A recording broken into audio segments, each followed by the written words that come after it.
जय साथियों, आप सभी का वैभव स्टडी पॉइंट पे स्वागत है। आज की वीडियो में यूपी ट्रिपल एस पेट के सिलेबस के बारे में विस्तार से चर्चा करेंगे कि किस सब्जेक्ट से कितने क्वेश्चन आते हैं और कितने अंक निर्धारित होते हैं। यूपी ट्रिपल एस पेट सिलेबस 2025 विषय सबसे पहले इतिहास प्लस भारतीय राष्ट्रीय आंदोलन। इतिहास और भारतीय राष्ट्रीय आंदोलन से 5-5 प्रश्न आते हैं और कुल 10 अंक निर्धारित होता है। दूसरा नंबर पे आता है भूगोल। भूगोल से 5 प्रश्न आते हैं और 5 अंक आता है। तीसरा आता है भारतीय अर्थव्यवस्था। भारतीय अर्थव्यवस्था से 5 प्रश्न आते हैं और 5 अंक ही होता है।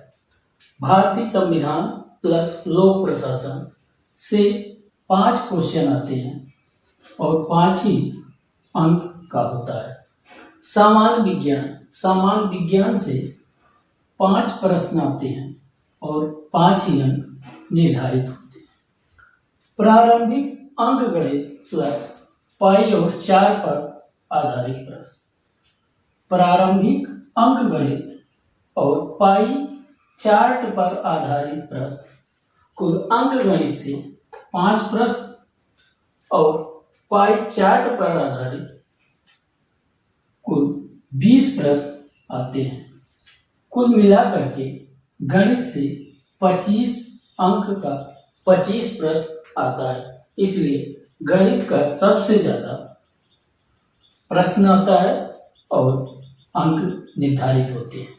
अगला आता है 7वें नंबर हिंदी व्याकरण प्लस अपठित हिंदी गद्यांश में 5 प्रश्न और 10 प्रश्न, यानी अपठित हिंदी गद्यांश 2 चेक आता है जिसमें 5-5 प्रश्न निर्धारित होते हैं। इस तरीके से कुल 15 प्रश्न आते हैं और 15 ही अंक के।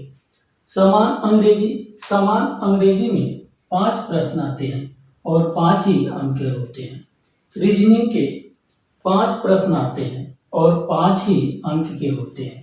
सामान्य जागरूकता यानी जीए के 10 क्वेश्चन आते हैं और 10 ही अंक के होते हैं। करंट अफेयर के 10 क्वेश्चन आते हैं और 10 ही अंक होते हैं। इस तरीके से कुल 100 प्रश्न आते हैं और 100 अंक निर्धारित होते हैं।